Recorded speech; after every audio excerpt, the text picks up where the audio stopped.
people join as well. So welcome. I won't sort of do anything poignant as well as opening remarks. It's just sort of a very classic sort of passing the time. But yeah, mostly really excited to continue to this conversation. There was a lot of great momentum from the last time that we were all on a call together, and hopefully we'll be able to continue that energy. As far as what we're planning to do today, it is just start pulling this up, but oh, let's see if I can have it. There we go. As far as what we're planning to do today, it's similar. Let's call it flow as far as how we will jump into the discussion. Hang on a second as my computer is catching up to speed with this PowerPoint. But essentially, there we go. What we'll do is opening welcome as we're doing now, introductions as folks are sharing in the chat. We'll just very briefly touch on the sort of group norms, which I don't mean to belabor every time, and hopefully it isn't um, annoying to folks, but I think it's a good thing to just sort of reinforce that with the space. And I think everyone has done a really great job in being respectful and creative in all of these conversations. We'll do a very brief overview of where we are so far in the process, and we're getting near the end of the process as far as these scheduled meetings and conversations. We've got one more after this, and so we'll just talk about what it is that we're looking forward, what we're looking forward to, and then we'll do a very brief debrief on making sure that we're capturing what we've heard so far as it relates to the past conversations. That'll come up again a little bit later when we're talking about what's next. And then we have two primary discussions that we want to have today, and we'll describe them as we get closer to them. But essentially, we want to continue that energy and momentum and motivation from the last meeting. And that was a meeting where we kind of went like this and got a lot of great ideas on the board through the spaghetti on the wall, as Jim says. And we're not trying to have that then become overly narrow. We're not trying to limit ourselves in what this group is wanting to communicate, but we did want to have a conversation where we're thinking a little bit about the relationship of some of those priorities as it relates to the housing, the services, and really how might some of those things work together? Because it came up in the last conversation that maybe not everything just like explicitly works together. And so it's part of a conversation around priorities and what populations, et cetera. So at the end of the day, I want to just reiterate that this process is one where this group is really going to be describing sort of what the universe looks like, what the potential looks like, what the opportunity looks like. It's not going to be something that's overly prescribed, but it is probably a little worthwhile to do some thoughtful thinking of, well, if this is something that feels really important, how does that complement, et cetera, et cetera, so especially in this like campus format.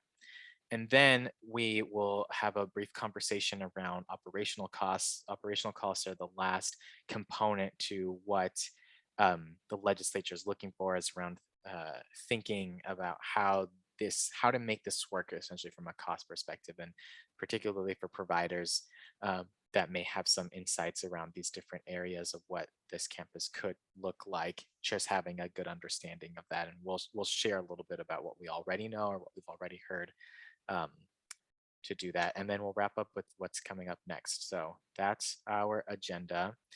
Won't go through all of this, but our team, myself, Ishmael, got Mile on our call today, and then Jim and Aaron, of course, and we'll hear from everyone pretty soon from our team, and it's good to see all of you here again. As we've shared a couple times, and Mile pointed out as she got on the call, that maybe you joined the call and your name isn't the name that you want it to be. And if you are struggling to figure out how to do that, if you just hover over your image and your little floating tile, those little blue dots will appear in the corner, which allows you to have a drop-down menu that you can then update your name and or how you'd like to be called. As much of what we're leaning on in Zoom is people's names being floating right in front of them. So please do so as you like. Again, we are this is a virtual meeting, of course. We're in really the main thing that we want to uh, um, continue to reinforce is we want to really prioritize the engagement of the PAC Tower Working Group. We really want to prioritize the engagement of folks with lived experience, particularly young folks. And there are, of course, several providers and some institutional members as well, but really wanting to uplift those first voices. And again, this meeting is being recorded. Really encourage people to have their cameras on, especially as we're like a relatively tight group. But if you prefer not to have your video on while the recording is happening, then you're of course welcome to keep it off. And then again, briefly, I think the last meeting, everyone did really well. This first bullet here says participate. It's bolded. It's got an exclamation point. Really encourage active participation, coming off mute, jumping into the conversation, sharing in the chat. That was really free flowing last time, which I thought was great. So please let's try and keep that going. And yeah, ultimately, we're asking folks to speak from their own lived experiences. We're trying to work towards these shared outcomes. And we want to make sure that we maintain this as a safe space by respecting and validating where folks are coming from in their points, but also being cognizant of speaking from your own lived experience towards these outcomes and not really talking about other people, which it has not happened. And then, yeah, of course, just being respectful, taking turns. Questions are encouraged. So again, really just encourage the active participation. Again, super briefly, really three major components to this programming plan for the utilization of the quarters buildings on the Pacific Tower campus. This group is supporting what will ultimately be a report that is submitted as recommendations to Commerce and then ultimately the legislature on next steps to go and look for that capital funding, go look for what those operational investments are needed to explore what it would be like to implement these recommendations. And so, as Jim has said a couple of times, there's a couple of steps away. It's a little bit further out, but this is actually a really important effort, and this report that's a result of this effort is going to be really important in generating that momentum, that buy-in, really articulating like the narrative of why this is important to then have some other people involved in trying to make everything happen from a funding perspective. We are in our third of four meetings. I've adjusted this slightly from what we've seen typically, but so far we've done sort of this kickoff. We confirmed those group norms. Started talking about the campus itself, the history, how it's come to be. Last meeting, we had a really good conversation around sort of housing and program models, and to some extent, some of the service arrays. Today, we're going to continue, as I said, on that conversation where we kind of started expanding out and think about what priorities look like. And then operation costs is the adjustment. We're going to be talking about that today. We initially had thought that we might do that in the last meeting, but we're going to bring forward that conversation on operation costs today so that then that last meeting is really just an overarching review of all the work that we've done so far, the engagement, and for you all to have some direct opportunity to clarify anywhere needed as we go into writing that final report. So again, I'll talk a little bit more about that later, and especially after we go through this meeting. That's where we are today. Okay, I think that's my last slide on that. Any questions, anything that should all be super familiar by now? Cool. All right. So wanna similarly to what we did last time, I will invite Mile to talk a little bit to all of us about sort of capturing what we've heard so far and um, start to tee up today's conversation. And when my slides decide that it's going to advance to the slide that you wanted on. So just some patience with that.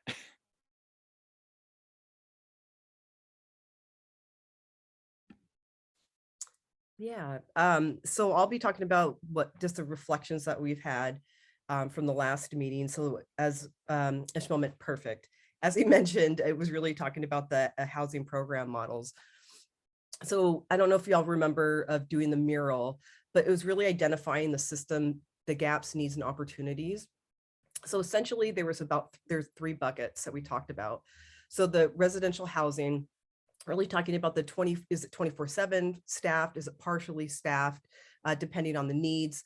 Also, the peer advocates. I know young people really were talking about that in the meeting they had previously, and really advocating for that, of having, people that are their age really, and knowing the needs, really being the peer advocates for them. Um, Another one was office based. So really talking about, there's offices that are full-time there. So for example, Away Home Washington, and really having part-time folks be there. Um, so such as like Treehouse, legal advocates, maybe have them for about 3 hours or so, and really having those different office spaces available. Perfect. And then also medical providers. And also for the residential housing, going back up, there was also talk about really creating spaces for families. So people that are under 18, really having that space. Um, and on the moving to the very bottom, really talking about enrichment. So campus culture, having it be, someone mentioned it, they wanted to be college-like. So having a gym, having a library, having the resources there available for people to have their, in the community room, and really having that be a place where they can feel at home, and also having accessibility to food. So someone also mentioned, having the food bank come to us. Um, so I will pause there and open it up to anyone else who has questions. Jim, Ishmael, if you have anything to add to that. I'll just add briefly, and firstly, apologies. Yeah, my slides are not cooperating with me, so if that's lagging, my mistake. I anyways. But yeah, it feels like these three buckets are really how we're might be organizing what some of the things that have come out of these conversations. There's obviously a residential housing component.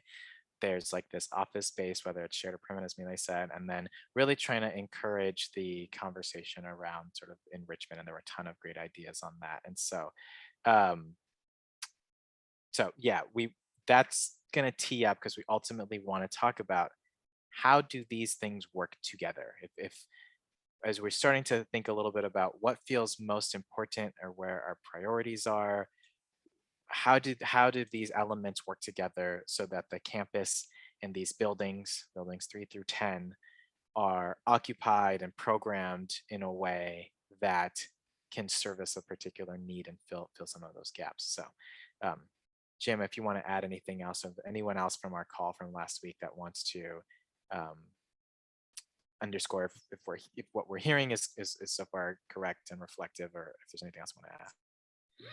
Yeah, and I think the next part, people can expound upon some of the stuff, but I think that was a great recap. I do want to say that I think we have a couple creative tensions here, which we've done our best to address, which is, what are the needs today? Some of those will probably be the same, but maybe not in a couple of years. But what do we know our best thinking today? How do we take advantage of not only that campus, but also the surrounding resources, both in the main building of the PAC Tower, but the community, so we don't need to recreate everything, and yet what ought to be there on that campus so that it does feel like home for the young people and families that live there. So we're kind of balancing being totally creative with a little bit of practicality. But if you got to err on the side of one or the other, please err on the side of creativity, because we can always pare things down. Like, I don't know, I think it's a great idea, but I doubt we're going to get a gym on that campus.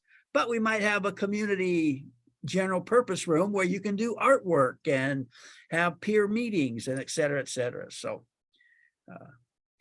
yeah. Any other reactions or things that folks want to offer up, particularly for those that participated in last week? And again, Jim said we're about to jump right into it, but I would just, and I apologize, I was unable to make it last time. I had a sick kiddo, but one of the things that we have talked about in this and other spaces is the need for like training space to bring in like those life skill enrichment and opportunities where folks can build those skills. And I think that can definitely go in like a community room space and like art room. But having a dedicated space with access to, you know, technological tools like an overhead and like projector so that we can host conversations and activities and opportunities to learn and develop skills.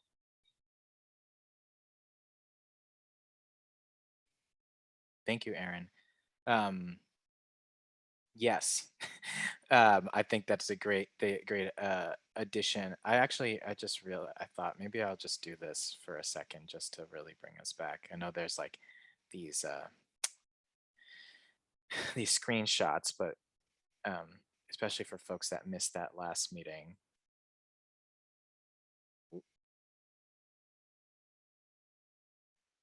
There we go. Sorry.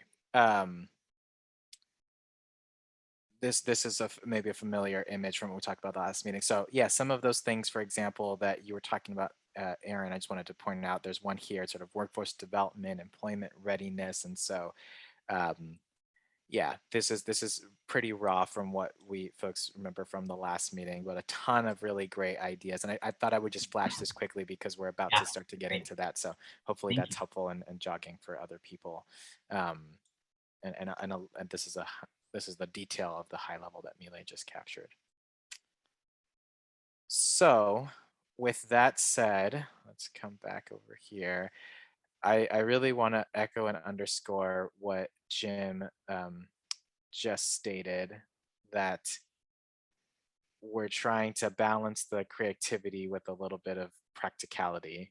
But yes, if you have to err on one, the practicality is what we're looking for. So let's just get into this piece and get some juices flowing again. So essentially, and my slide will turn when it wants to, but I'll start talking about it. Essentially, it's exactly that question that Jim was just saying. There's two important components that I think we want people to be thinking about in today's conversation. One is, we've got this board with all these great ideas. I think ultimately this report is probably going to capture all of those ideas, or this report is going to reflect all of those great ideas. But if we have to start talking a little bit, if we start to veer into the conversation of a little bit around practicality, we were thinking about, can we think a little bit about sort of like the synergy, the relationship of some of these things together, and what does it look like to support some of these priorities in working together? So as we think about those, the sort of residential component, the office-based component, and sort of the enrichment and campus culture components, how could those work together, and what are some of the things that folks want to see elevated? If it's around families and childcare, how does that then, what implications does that then have for what the other buildings might be programmed as? So that's one piece. And there's a reflection on that question about what's true right now in the current climate, current landscape. But then, as what Jim was saying, is we want to also be mindful and thoughtful around what is it that we expect will happen, or what is it that we expect this will lead towards. So we want to have this conversation where, again, just thinking a little bit about some of those priorities that we talked about. And if you're thinking little bit around like, this feels like it's really important to me, that to be really important to the campus, as folks are sharing, let's think about how those things work together and reflect on both the what's true right now versus what might be true in the future. Does that make sense? If it doesn't, please let me know. I'll look for someone. Okay, great. I feel like Nila is especially good at just like coming and being like, this is what he means, by the way. So don't ever, love that. Marissa. Yeah, so and I really appreciate the bucketing of the ideas that have been thrown out, because I think it will help the final product that comes out of this group. In looking specifically at this question of how do we get it all to work together, I think that no matter what ultimately lands in the spaces, there needs to be 1 to 2 minimum FTEs to manage the entire site, because you need people who are actively going to de-silo these spaces and create those connections between the physical buildings and the people who either work or live or both in that space. And that just has to be the responsibility of someone or some agency at the end of the day to make sure that it is all working together. Otherwise, it's not going to. Does that make sense? Yeah, absolutely, Marissa. I'm gonna write this question in the chat because we've just dove right in, and I'm gonna pull off the screen share, and then at some point I'll show the notes that are happening. But yes, keep going. Go ahead, Lacey. What does FT, I think, E mean? Sorry, I'm using lingo and jargon. Full-time equivalent. It's how the state budgets for staff, basically.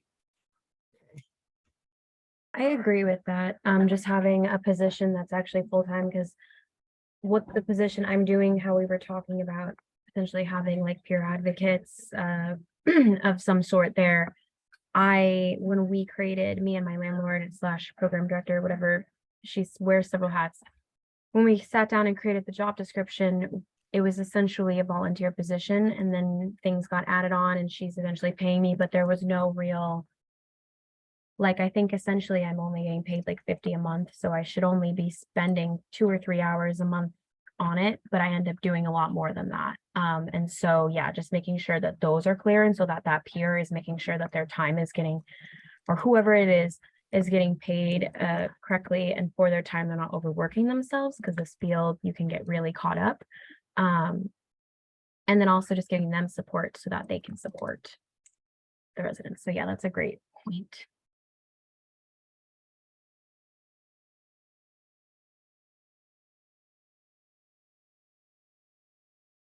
Great. Yeah, we talked about that a little bit as well, sort of that capacity piece that for this to work.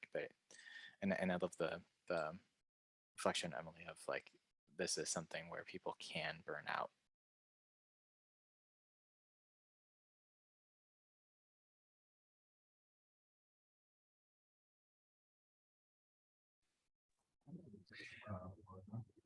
The idea of somebody there to coordinate and organize makes good sense. I also think that what I'd love to hear the group talk about is the mixture. Like, one of the programs I hope to see there is for young people, young adults coming out of inpatient treatment.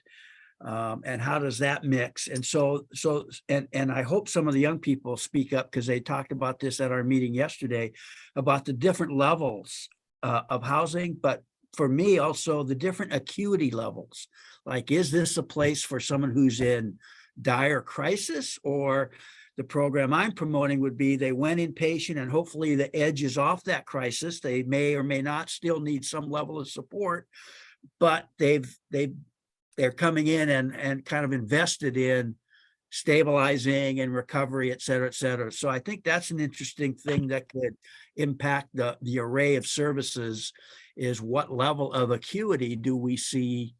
And I'm sorry to use a clinical term, that's just how much in distress and how much in crisis. Is it somebody who's actively sort of breaking windows and in crisis, or is it some, yeah, so, but I'd love to hear some thoughts about that. Go ahead, Lacey. Yeah, we talked about that yesterday at our meeting.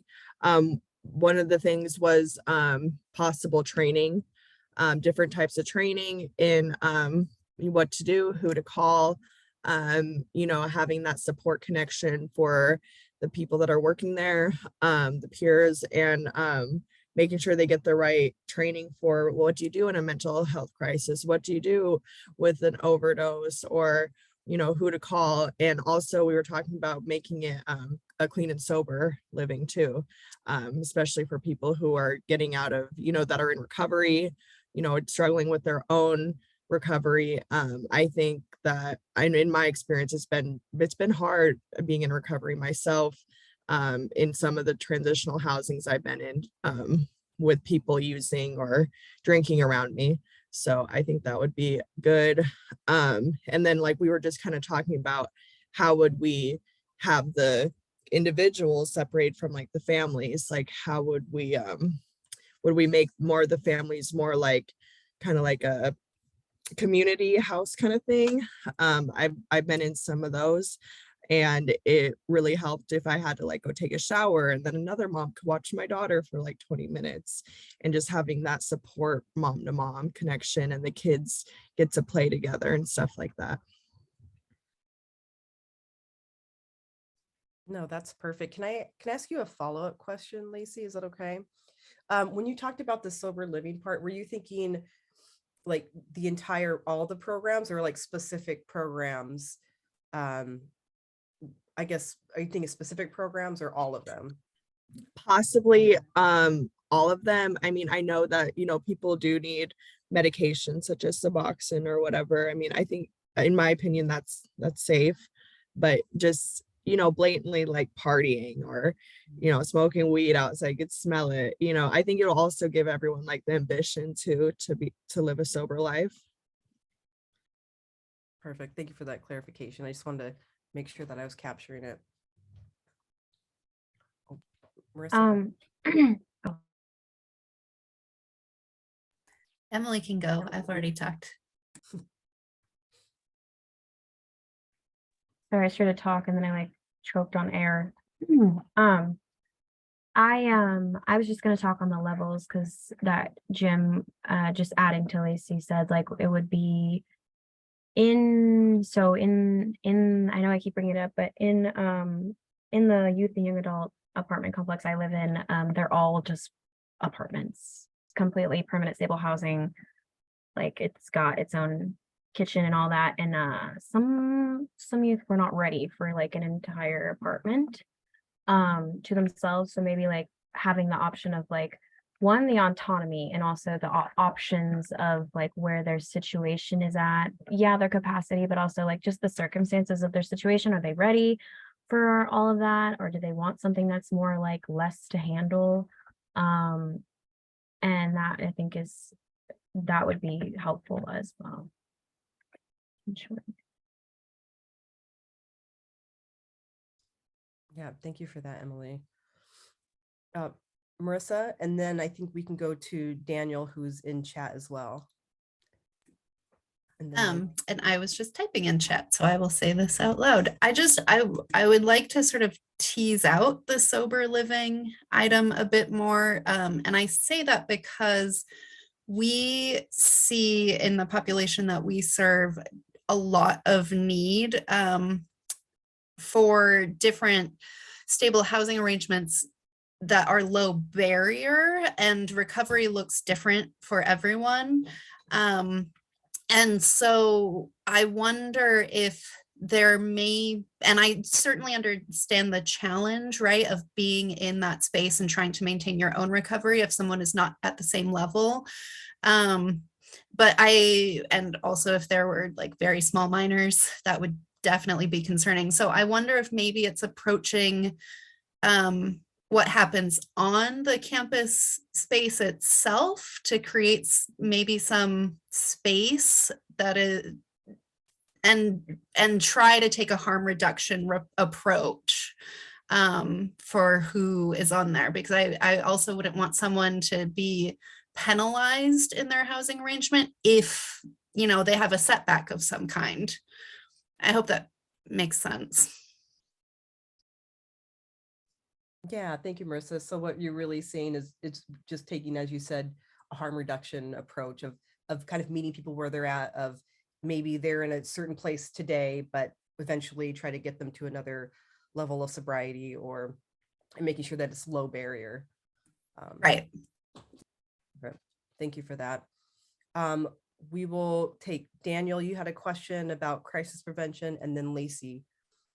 Yeah, just this conversation, the thing that's kind of standing out in my mind right now is, you know, I think it'd be good if we kind of developed individualized crisis plans for the young people who are going to stay there. So for example, like, you know, if you're trying to recover and you're in the same room as somebody who's maybe triggering you, right?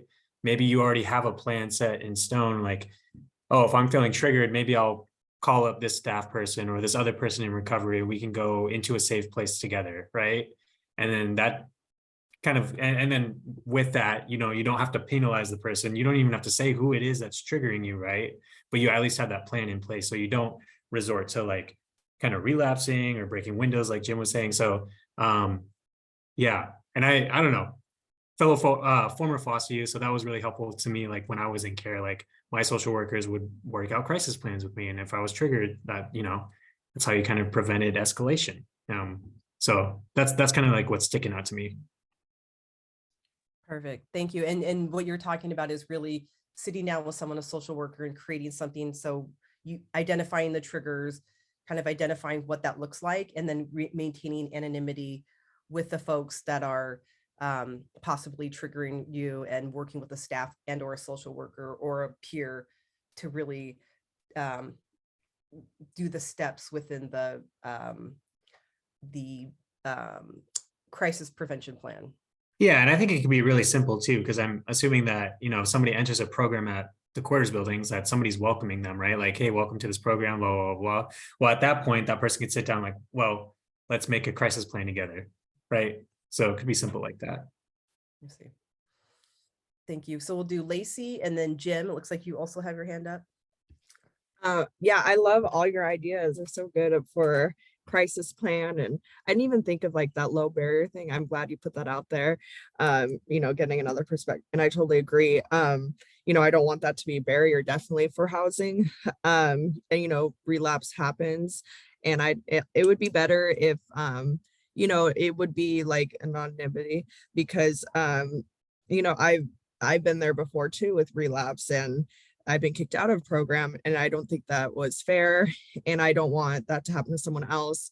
And also keeping that, you know, anonymity, you know, maybe that will give the person a chance to actually talk about it. Because if someone is ashamed or doesn't want to get kicked out, maybe they won't reach out for resources.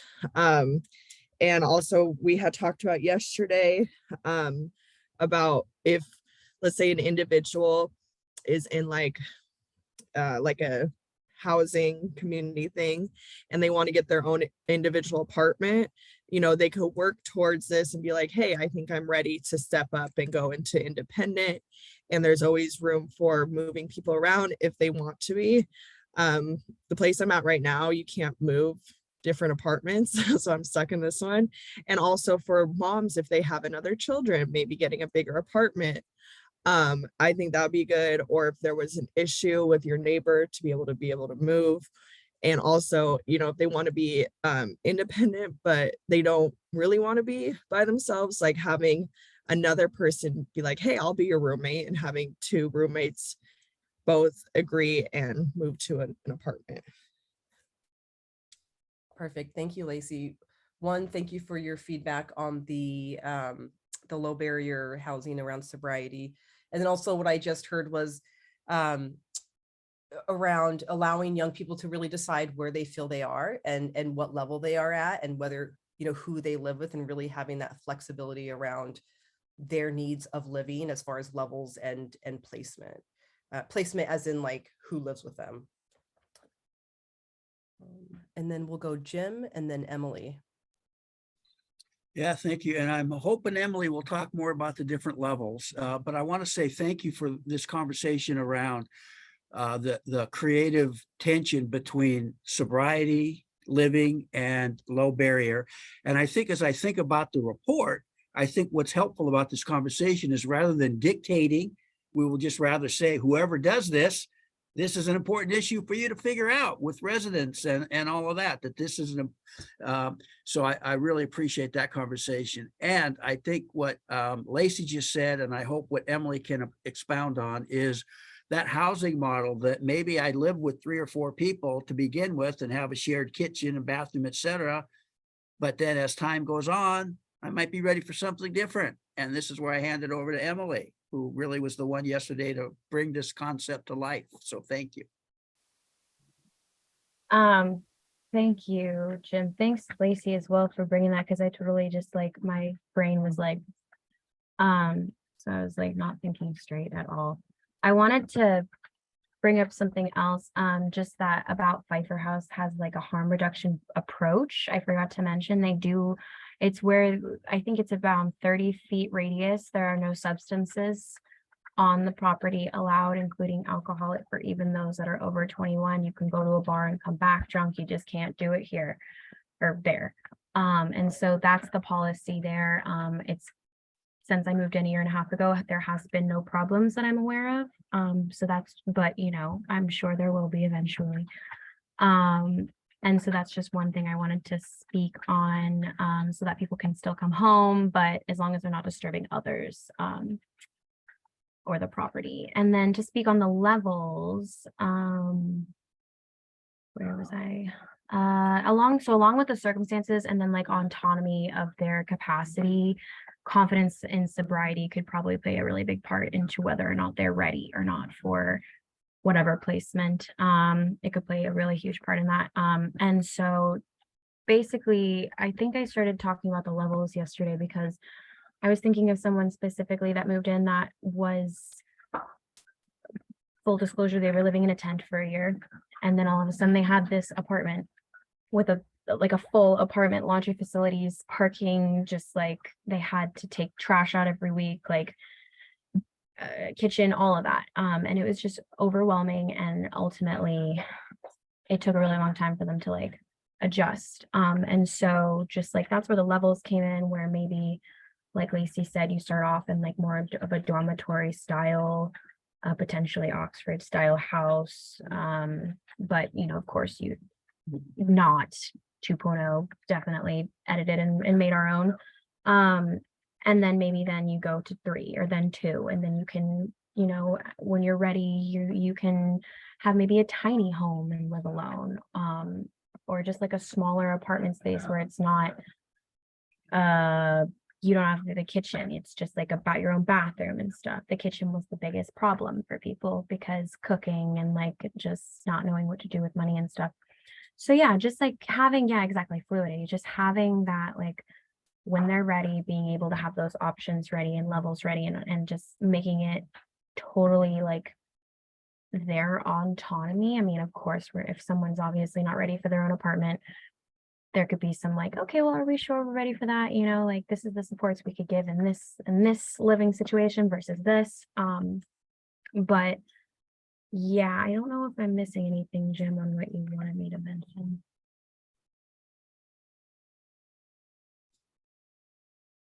That was great, Emily.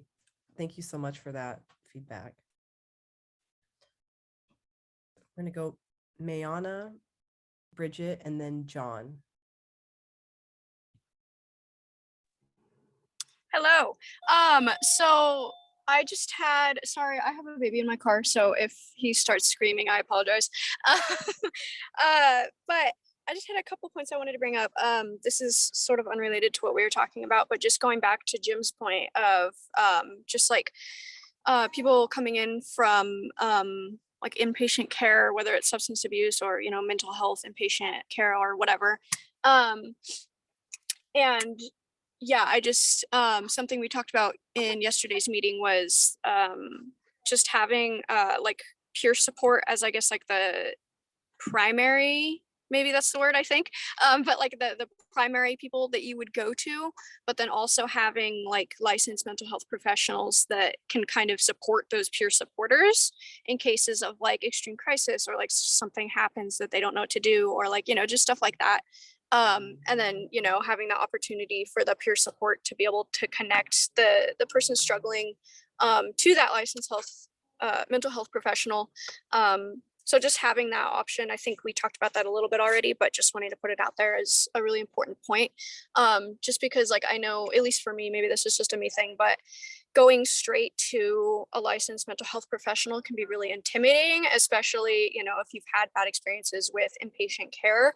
Again, whether it's, you know, substance abuse or just mental health, like psych ward type thing.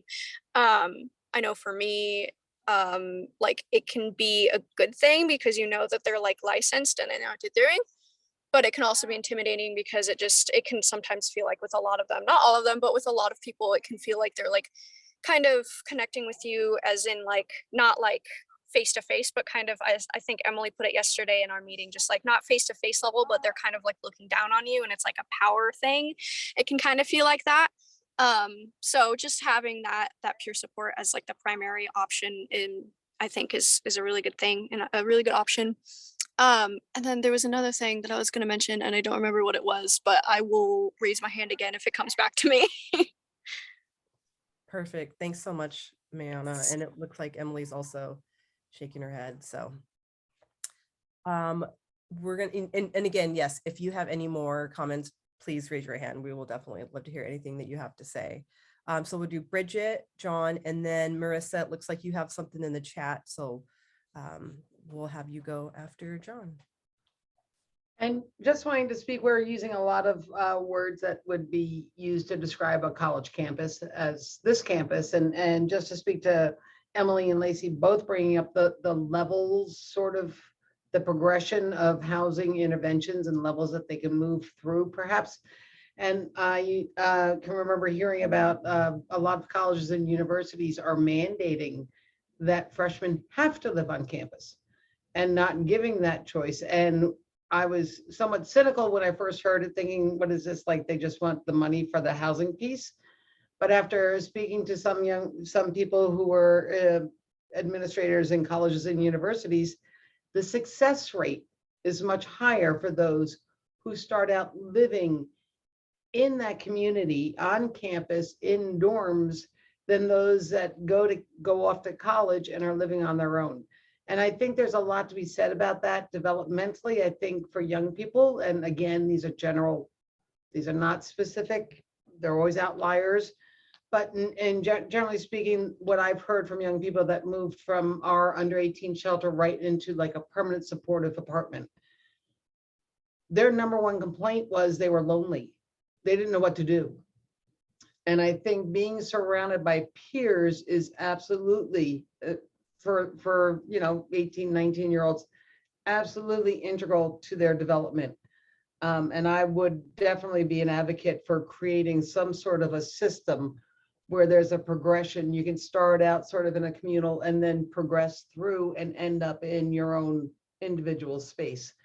And then the other question or comment or wonder, it's a question, and this might be more for Jim, is I don't know if we've really talked about what would the referral pipeline look like. Is this very specific to only young people leaving behavioral health treatment facilities? Is this going to be for young people unstably housed, experiencing homelessness?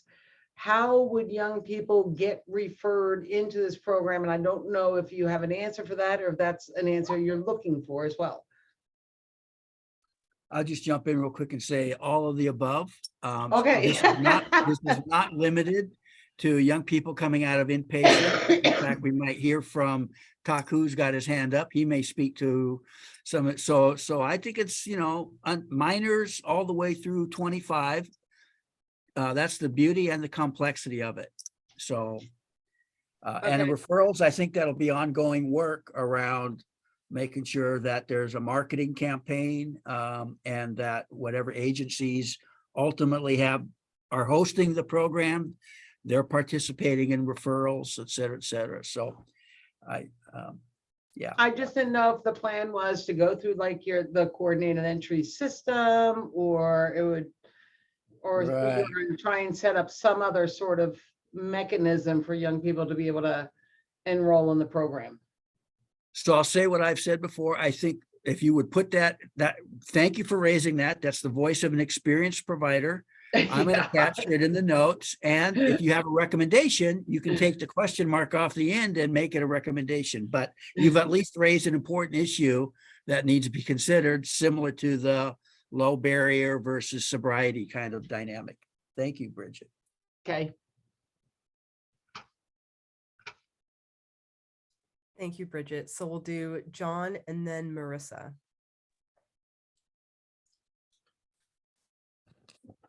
Thank you.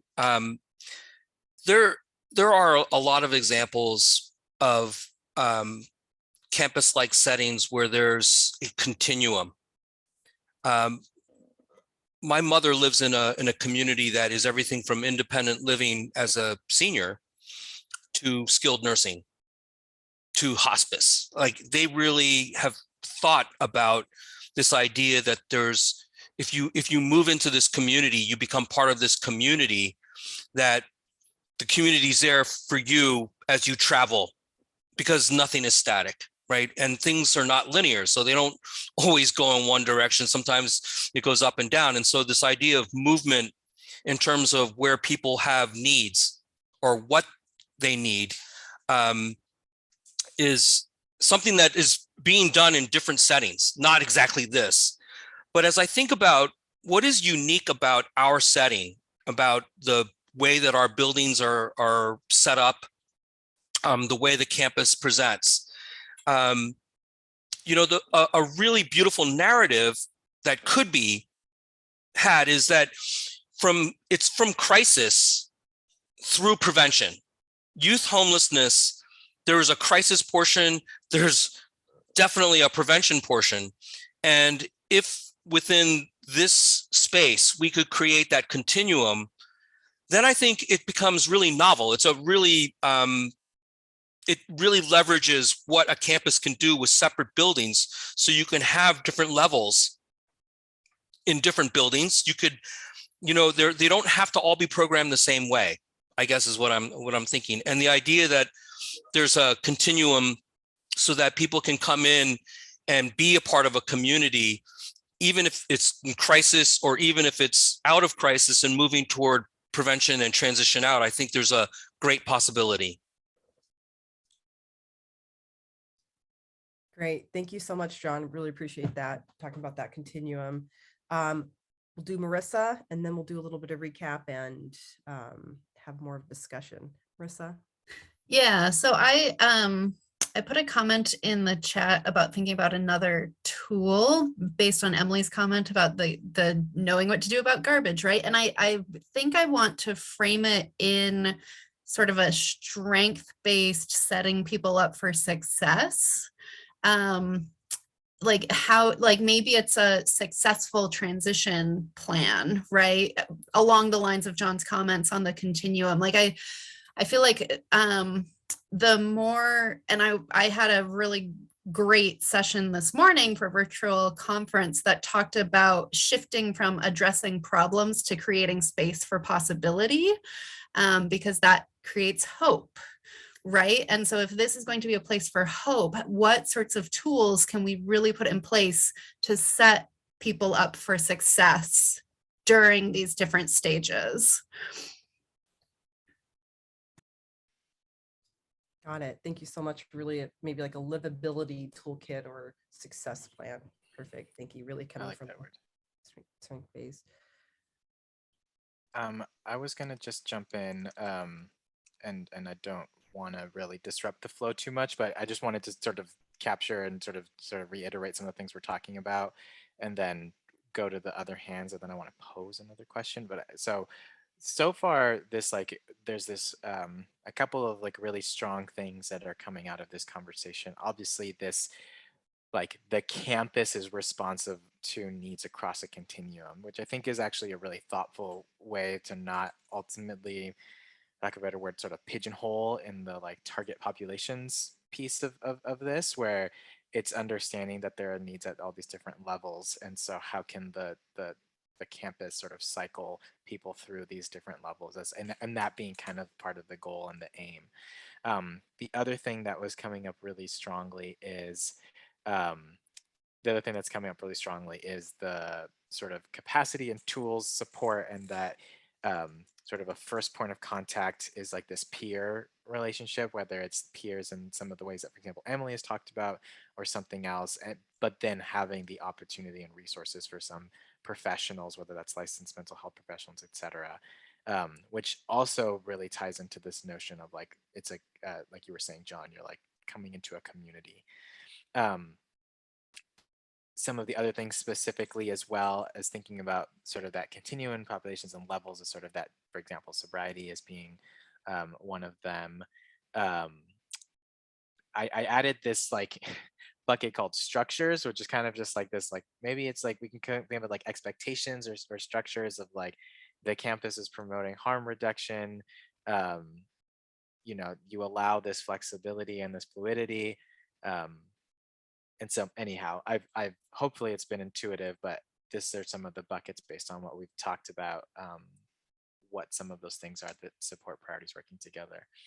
I think there's definitely a couple people with their hands up and in the chat, but I am interested, even in this conversation on continuum, going back to something Jim was saying earlier, what might be the mixture of some of those, what are some of the services or the ways that it can match that continuum? So what might be some of that mixture? But feel free to come back to that question if that wasn't what looks like Taku and Mayuna, and maybe we'll do Aaron and then look at what's happening in the chat as well. So go ahead, Taku.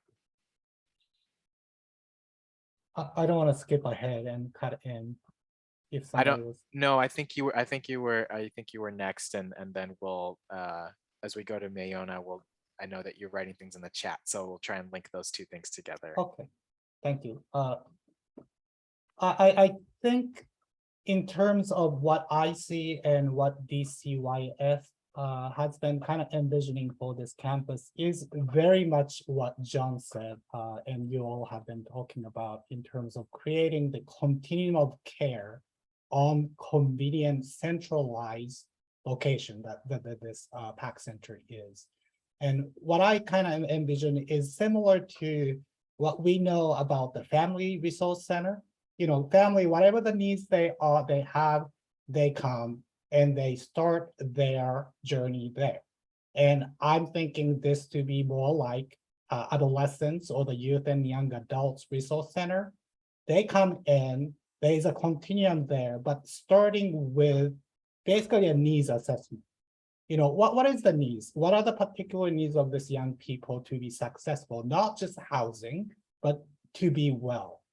Then start with an assessment that should trigger what I would call like a development of wraparound team based on the need. Who are the people and a community partners this young person need to succeed? And that wrap team could and can start with or include young people peer, right? The peer might be a kind of a foot into the door to the accessing the young people and their potential. Then, depending on the needs that wrap team, identified team come together, then start thinking about what kind of service, support, resources do they need. The campus so that kind of office, right? Like, hey, you one-stop shop, come in, do the assessment, let's create your specific wrap team, starting with maybe the peer. Then the campus also can have very much like an independent living skills program that does not require bed and, brick and mortar kind of the housing bed, but support young people in independent living skills, whatever the needs might be. Then we can also have a brick and mortar and a bed in terms of something similar to, in our language, DCYF, the RLSP, the Responsive Living Skills Program, or Adolescent Transition Living Program, which has the IL, independent living component, mixed with the housing, the brick and mortar beds combined. So I'm trying to touch on some of the operationalization of some of the concepts that we are talking about, putting some names to the program. And really, we would be very much interested in investing into and partnering with you all in putting those programs, identifying the providers wherever we can, as we try to create this continuum of care surrounding this campus together. Thank you. Perfect. Thank you, Taku. Really appreciate your comments. Next, we're going to go to Mayana.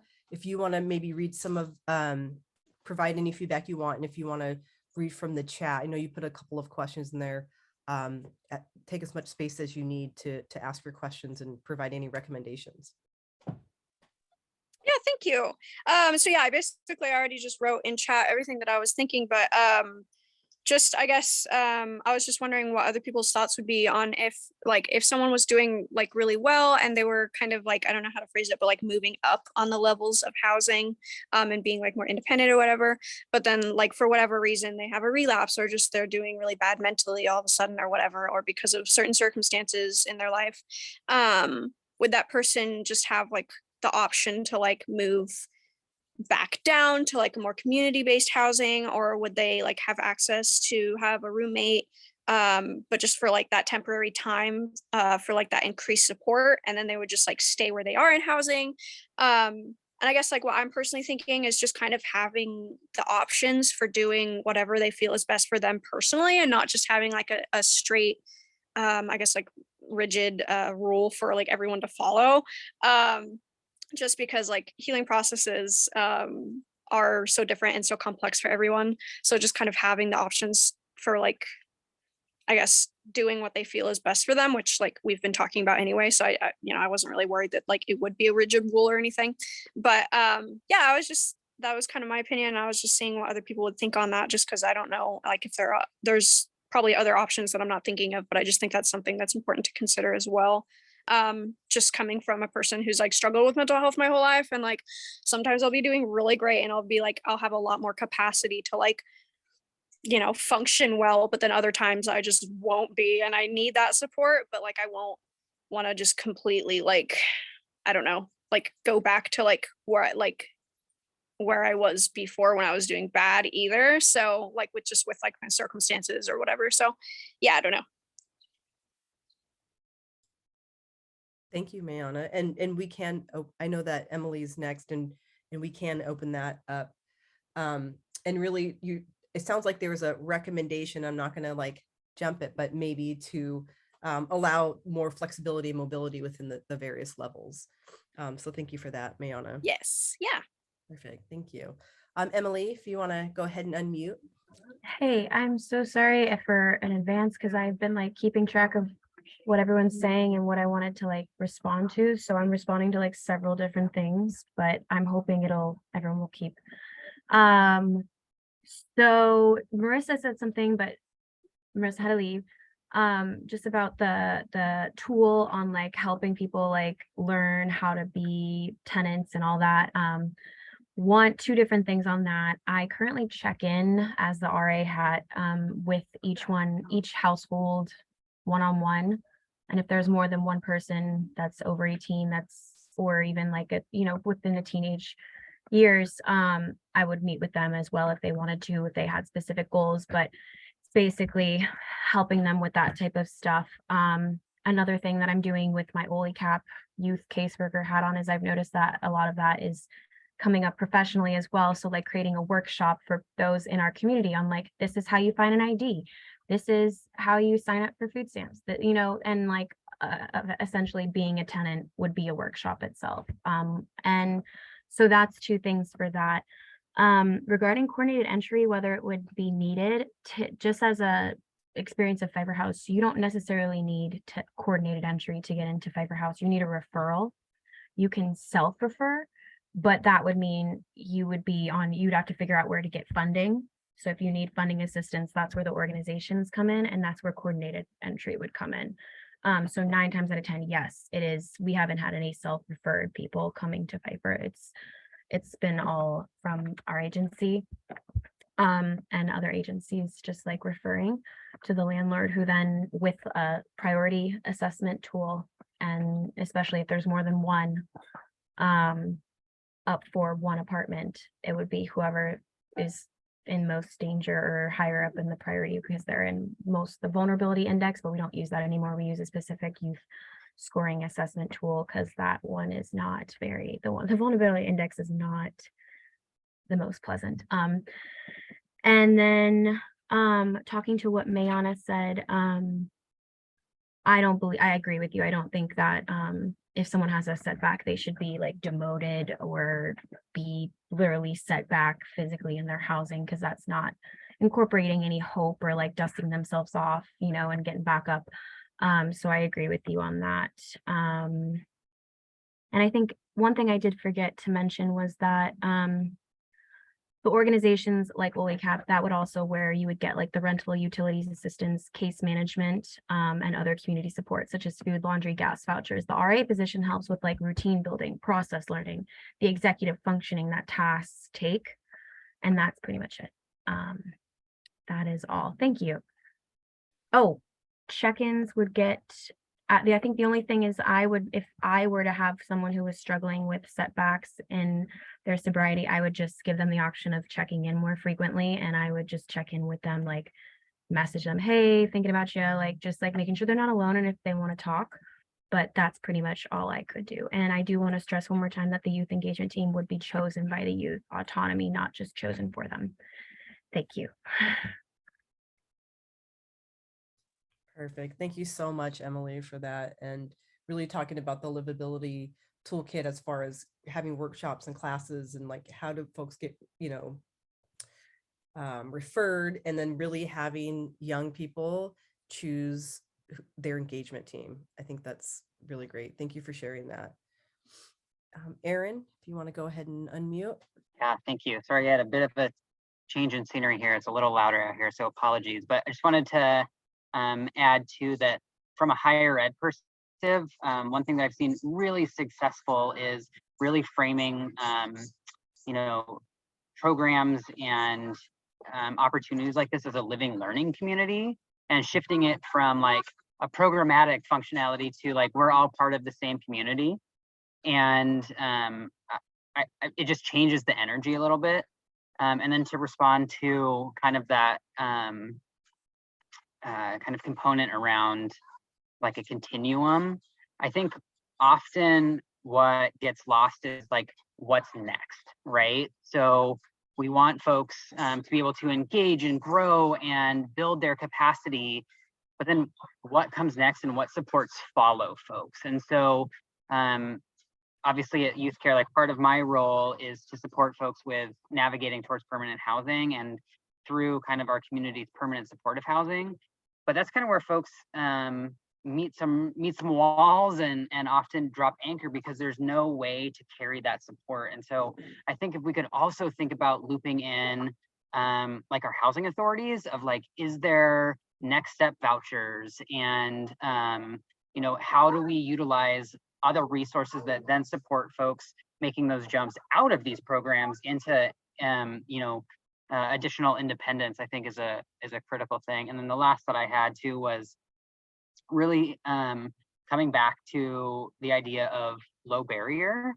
I think right now we're really struggling as a community with low barrier because what's happening is we're losing our focus on low barrier, high hope and high resource development, right? So often what's happening is like, okay, we have a low barrier program, and then folks just kind of get stuck there because there's no expectations and there's no hope that folks will have the ability to learn new skills and step into their power and awesomeness, right? And so the way I'm thinking, and just want to kind of put it on the record, right, is that when I hear low barrier, that's what I hear, right, is a place where there's low barriers to entry, but we have that scaffolding around folks to engage in those services and engage in those supports to be able to take those next steps as they see fit.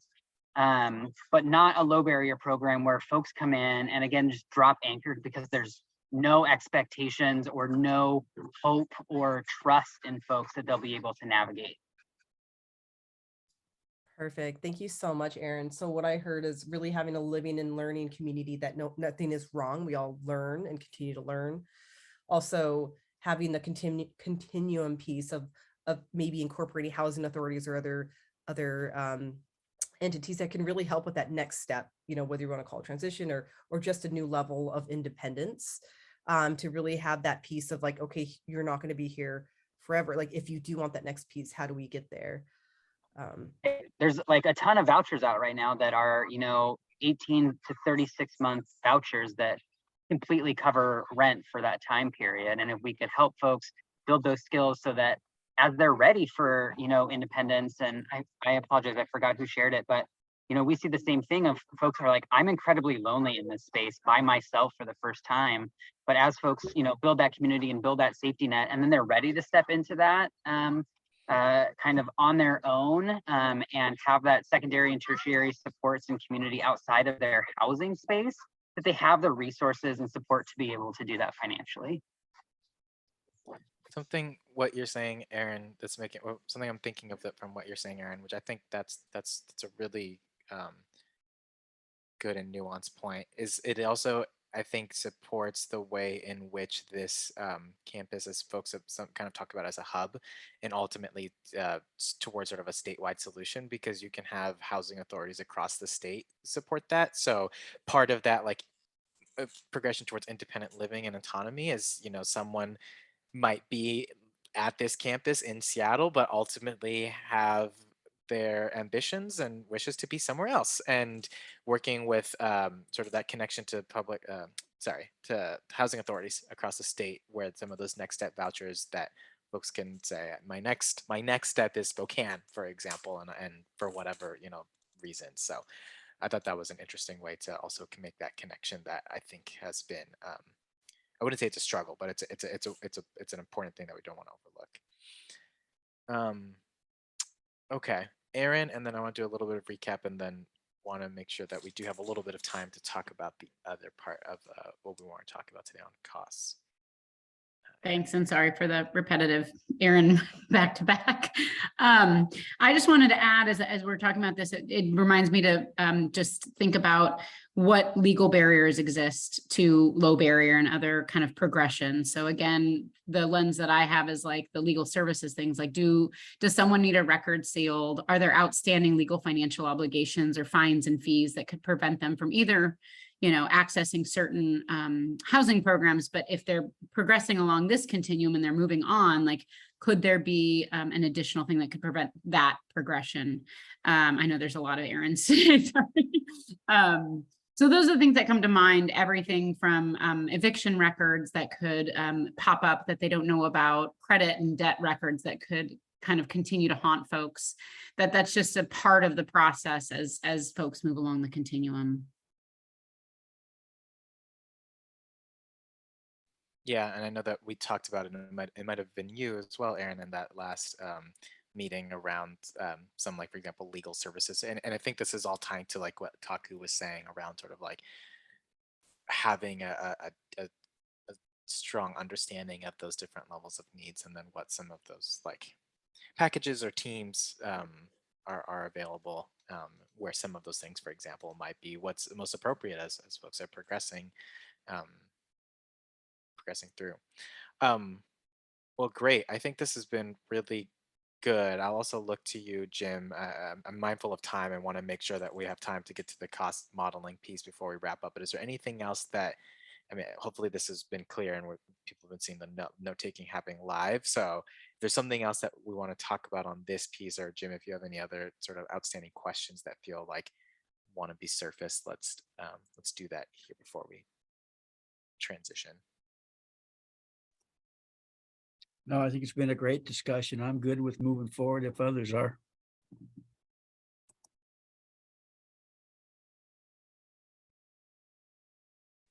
Okay, great. I tried to, I should have thought about this earlier. I tried to like get my slides to start working for me and start going ahead before I switch this screen here. So, oh, there we go. I did it for me in the background. All right.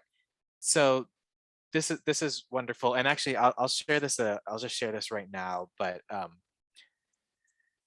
again, this is really thoughtful to be able to start to think about in this report. And obviously this is like a communication, it's a narrative. It is going to be a documentation of these conversations, of this process, of this energy.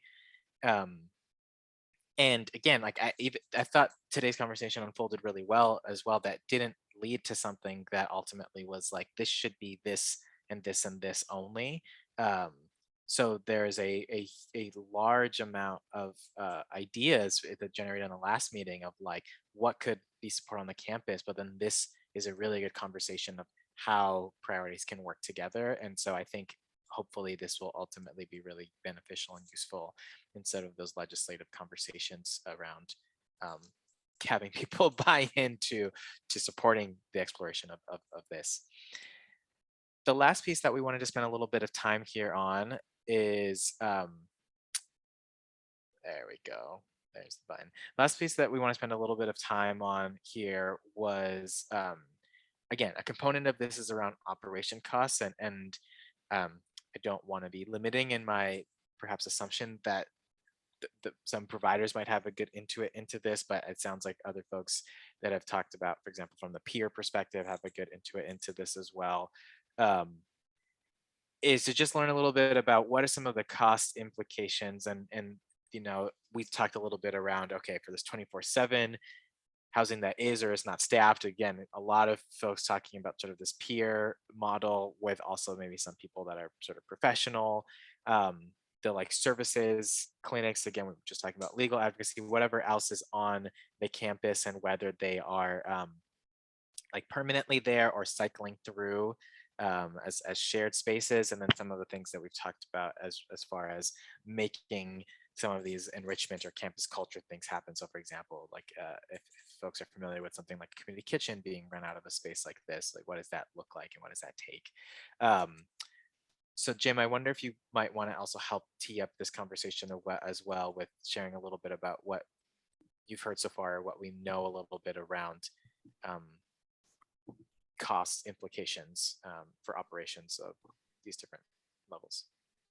Yeah, and we've got some real experts on this call who run programs. Some of this we might capture today, some of it we might have calls later on, but we just really want to get a sense, because after the capital budget and the building is constructed, we really do want to have a sense of what it costs to run different kinds of programs that the young people and others have said, 24/7, that's staffed with professionals, graveyard staff all the way.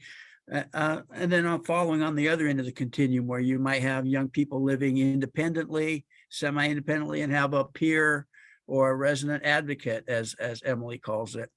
And then the outpatient or the office-based stuff. So we just really wanted to make sure we asked the question to the full group about anything you want to say. Some of what I've received so far in my own experience of running 24/7 and other programs is personnel is almost always the largest expenditure, paying folks, and we don't pay them enough. So it probably should even be more than what we're paying. And then Bridget sent me an email. I don't know if she's still on, but what is the program licensed or unlicensed? How do you pay peers? To Aaron's point, if you have a legal clinic that's there a couple times a week, or, you know, what would that cost?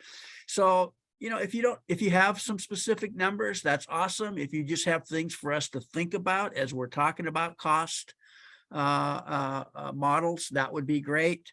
The main thing I want to say is, you know, we don't have to go down a squirrel hole on this one. But the proviso requires us to have some kind of insight and answer to this question. And we, BDS, Aaron Hathaway and I, when we talked about it, we did not want to just say, oh, that's a boring topic, let's just do it to the EDs outside of here. We wanted to really make sure that those of you who have some ideas on this, we asked to the full group. So that's what I would say, Ishmael. Thank you.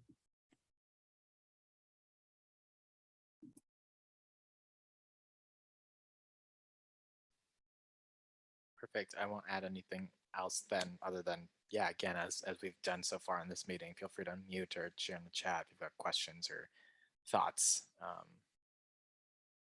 on this side of things.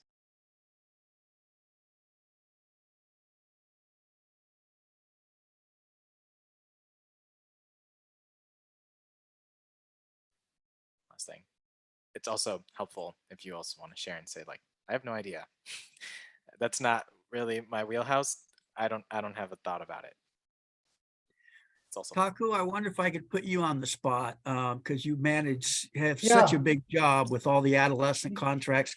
The thing I'll say before you take it, and I'm thank you for jumping right on, is that it's also a dynamic I know among providers is whether the contract is full cost of care or whether it expects me to do all these things but doesn't pay for all that. So I got to go fundraise to make that budget whole. But I just think, thank you for jumping on. You have a really, really unique position to start us off here. No, thank you for that. And I really wanted to hear from you all before I jumped bringing in some context around the cost of some of the services that we are talking about. And I will defer to the reports and the decision packages that are public information today around housing effort, as well as adolescents transition living program. There is a decision package introduced in DCYF section of the decision packages.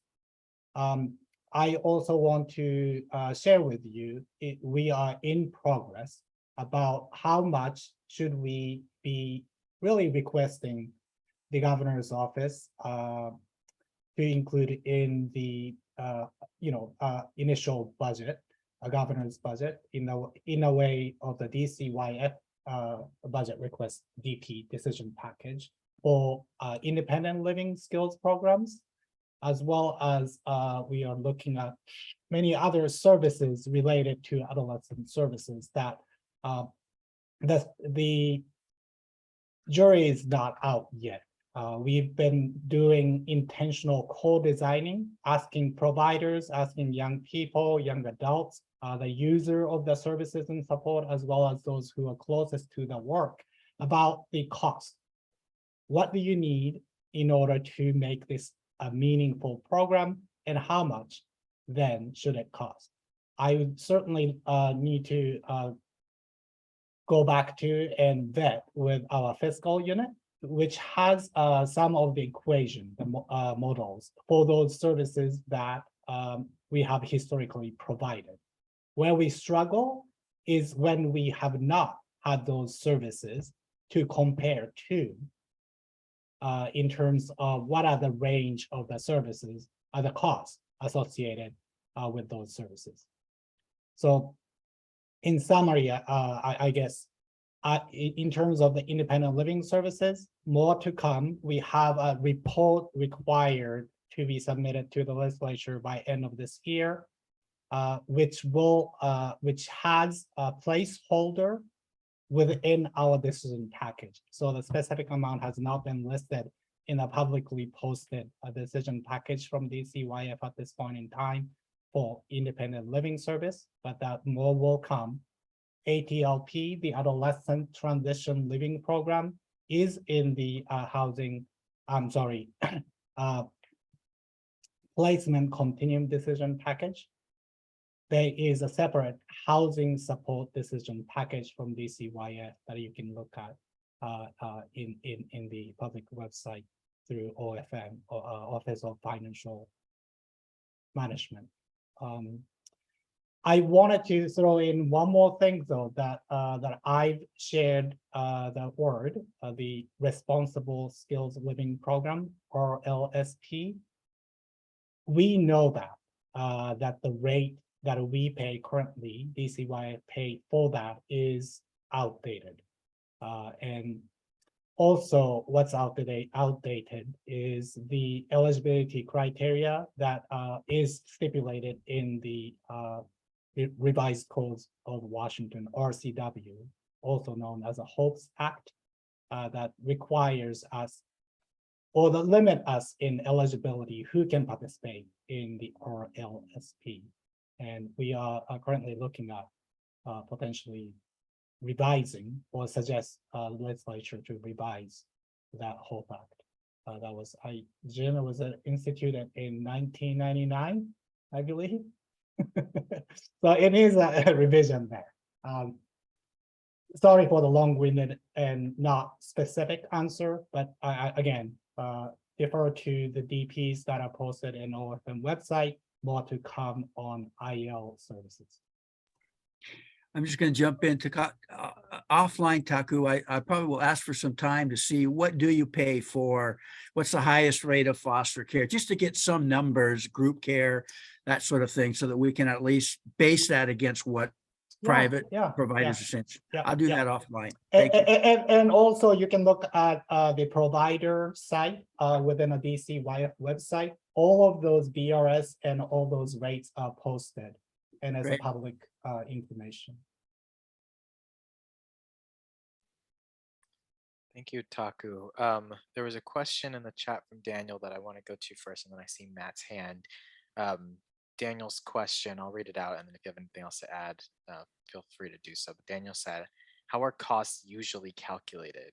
Could Representative Chop ask OFM, Office of Financial Management, for an estimate based on what we put together? Question mark.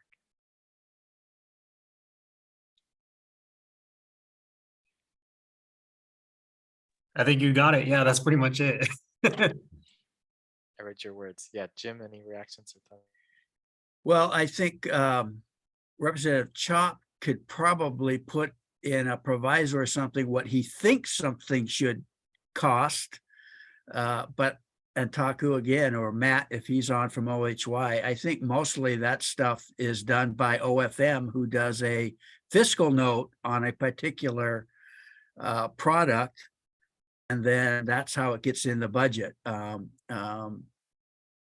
I think that Taku's advocacy around we need to pay more for this particular service, then I think, that goes into consideration. But correct me if I'm wrong, it's really OFM that sort of decides and then the legislature approves that budget once the fiscal note is developed.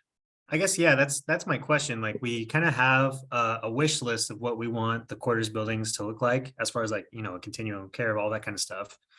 Could we just email just Representative Chop, this list and say, hey, would you mind reaching out to OFM and just getting a rough estimate of what this would cost? Because that's how we would do it when I was in his office in the legislature. Yeah, Matt, do you want to come off? I think there's a little difference about being on the inside of the legislature, but Matt, do you want to come off, please, and say what you said in the chat? Because I think Yes, OHY is another kind of angle that could give us at least a baseline. Yeah, absolutely. So, don't have the cost estimate for like transitional housing programs off the top of my head, but that is something that we could put together with enough time. However, I think a more comprehensive resource that might be beneficial in costing out the program or programs that go into these buildings would be the Golden Report. I never know if that's like colloquial or like well out there, but it's a report that's produced by Commerce annually. There was a little bit of a disruption during the COVID-19 pandemic, but it is a comprehensive report on expenditures across all funding sources that homeless housing programs receive in a typical operating year. And it's inclusive of not just like federal or state funding, but also local investments and the degree possible private dollars as well. So that I think would be a really useful source for you all on this. Could you send me a link of where I would find that? Or I'm trying to dig it up right now and put it in the chat. Thank yeah, you. Either way, Thank I will. you.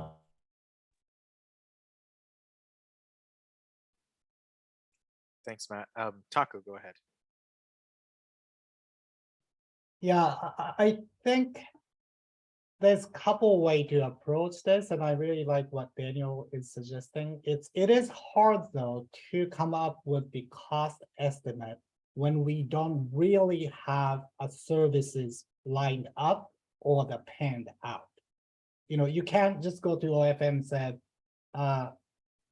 this is kind of what we are thinking, and give us an cost study or the cost estimate.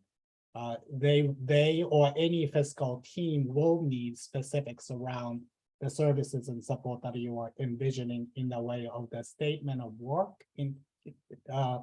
so that this is what's the cost for the staffing, cost for the services, cost for the program, etc. But what I really inspired by what Daniel had said is that let's kind of create the list of the kind of bigger vision of what the works that we envision for the campus. And these are the kind of things that we are thinking about. We don't have the particular yet, but estimate, at least we need this amount of money to dive into those specific services and supports that we see on campus. if we started to kind of needed to decide everything into the detail to really cost it out, that might take longer, and you might not get the creativity and a vision of what this campus can hold altogether. But just food for thought. Yeah, no, I think that's right.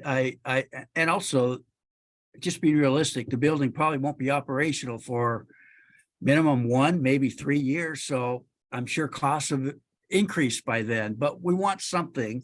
And I'll be really honest, I'm really appreciative of you system agents that are responding. Thank you for the link, Matt. I also will say, I think providers are going to have a really important insight because they know the true cost of care. They know what the state gives them for that contract, and then they know what they have to go raise on their own, not only just to fund that bed, but also all those other things that come with it, the transportation. But I agree with Daniel's spirit, I think, and all of ours, which is we really want to capture the full cost of care and then advocate for that and have our legislative champions do that.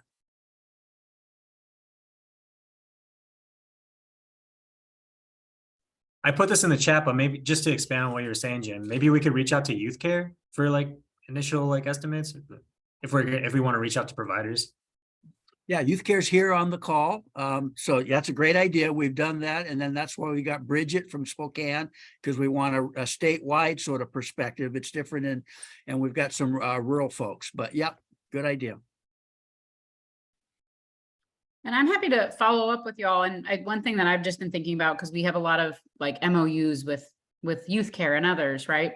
And there's the full cost of an FTE, the full-time equivalent, but then there's also like, maybe it'd only be 20% or 25% for the folks who come and go on campus, right? Who have a monthly clinic or twice monthly clinic. So I'm happy to follow up with you, Jim or Aaron, and just like think about what percentage you all would be wanting to have particular providers come on, because we certainly would be able to say, here's what an FTE is, but I don't think you'd need an FTE for the kind of, handful of times a month a clinic might happen. If it resulted in like ongoing engagement, obviously you'd have to project a little bit farther out, but I can think through some of those things with y'all if you wanted it afterward. Yeah, I think that'd be great, Aaron. The other thing I would say is, so if you're the office space will be used probably all week long. You may only be there one night a month or 2 days or whatever that is. But helping us with the kind of office-based services would be awesome as well. Yes.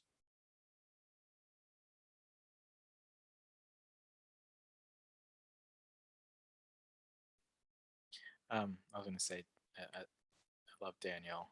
Just like, who do we need to call? How do we get it figured out? That's great energy. Any other thoughts let's get it done. Any other thoughts to add on to the cost modeling? It sounds like a good sort of conversation, and I agree with what you were saying, Taku, I think that's, the intent in this report as well, is to like, let's describe that full cost of this sort of the full cost of care, and then see what sort of comes from it, to Jim's point that it's still maybe a year to a couple of years out. But anything else that folks want to add on the cost estimate?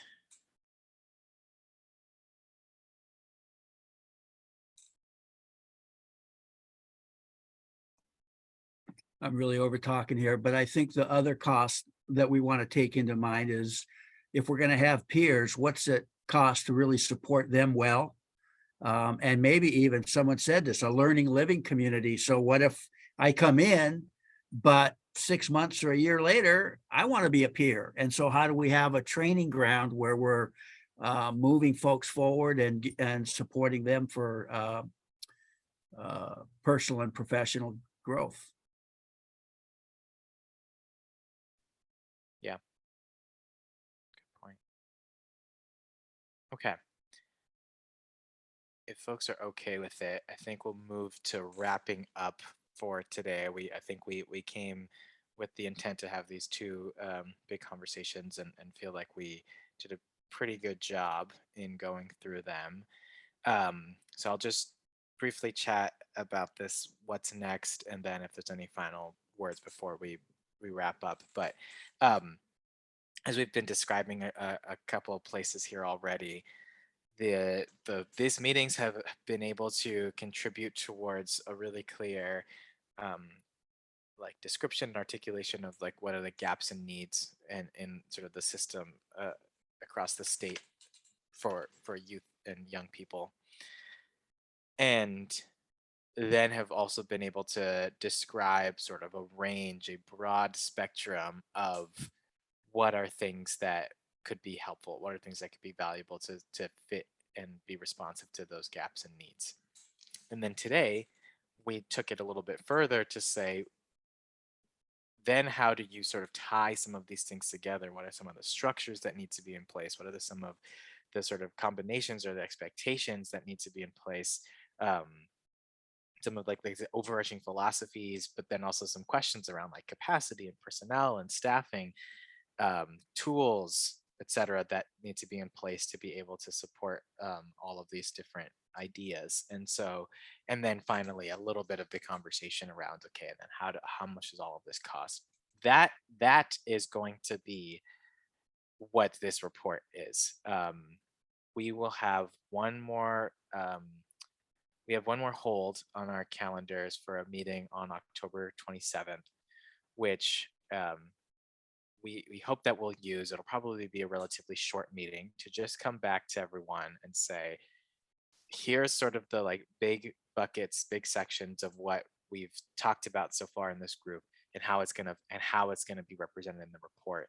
Anything else that we feel we need to touch on, so that you all have an opportunity to see what it is that our team is going to be working from to write the report, which would be the final step of this process. So we're hoping that folks will join us on the 27th so we can do a little bit of that reflection and then set us off on our way to represent all the conversations that we've had with this group thus far in this final report. So that's what's next. I don't have anything else. If there's anything else that someone wants to say or ask or flag, please do so now. Otherwise, we're looking at ending a little bit early. John Kim.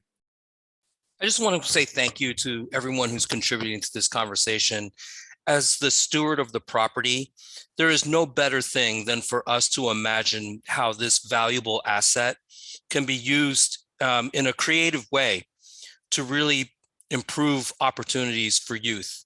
The conversation around helping those who are in crisis through those who are, finding their way out and really seeking to shore them up so that we're preventive in terms of them being vulnerable to homelessness in the future. It is such a big issue, and it feels like it's almost impossible to get our hands around it. But this idea here in the conversations that are happening, it really is encouraging. And I think there's a possibility to do something that really is different with this. And so thank you all for continuing to bring it. Thank you, John. Appreciate those words. Okay.